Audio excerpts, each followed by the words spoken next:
Hello, heroes and Zargons. I am Alfred, and this is the Trials and Tribulations of Zargon, a series which details the many ways in which the Emperor's heroes foil Zargon and his minions in their plots to conquer the Empire. In it, we'll review the published quests and any house rules or modifications I'm using to make the game more interesting and challenging. My heroes this campaign are played by a single experienced player, so they cooperate, share resources, and are wise to the wiles of Zargon. The tuning I've done to the quests reflects that. In this episode, we'll cover Quest 6, The Legacy of the Orc Warlord. This was the third quest of an epic 3-quest evening in our base game playthrough. The other two quests from that night were the Lair of the Orc Warlord and Melor's Maze. We accidentally skipped Prince Magnus's Gold, which is alright, because we had fun beating both Ulag and Grak in one memorable evening.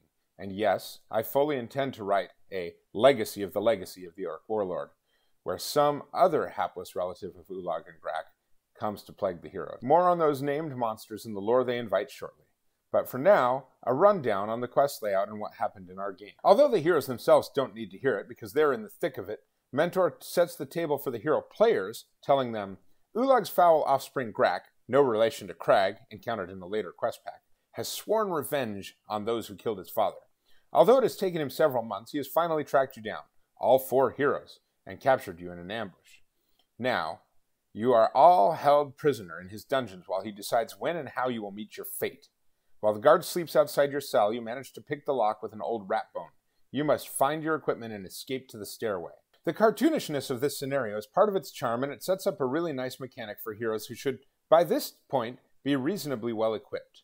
The heroes begin their journey in a 2x6 cell off the central hallway, divested of their equipment. They'll be rolling a single attack die and 2 defense die. In the hall, they can either go left or right looking for their equipment.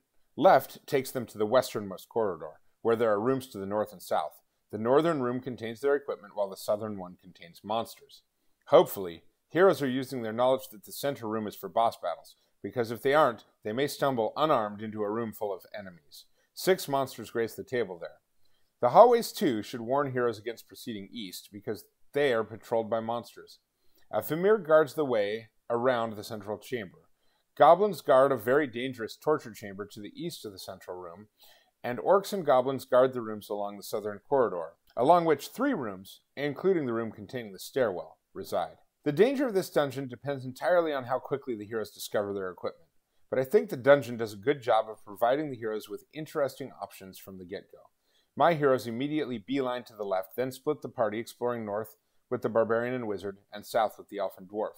As expected, they nearly had trouble with an orc in the southern room, but dispatched it just in time to avoid having a Famir show up and check out the commotion due to the monster timer rule. Once they had their gear, the fun wasn't over though.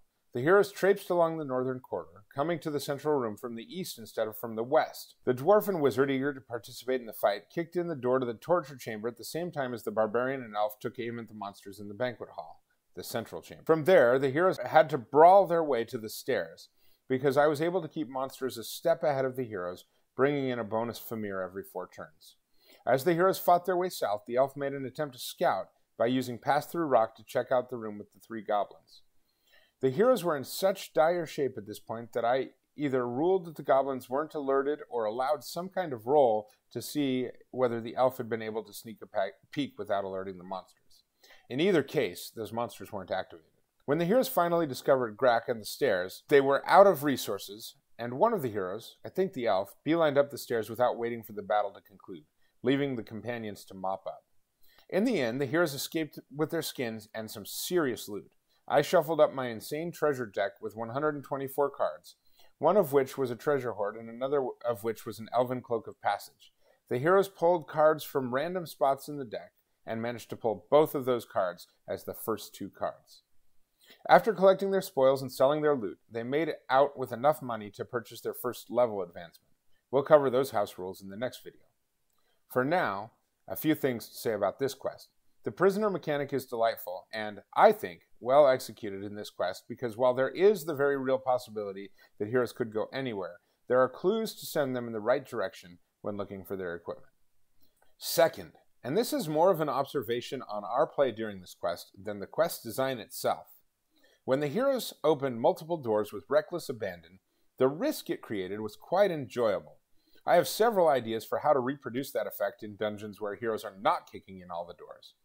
One simple one would be to replace my usual wandering monster mechanic with a mechanic where D4 rounds after the heroes open a door, the monsters in the next room over hear the fighting and open the door to investigate.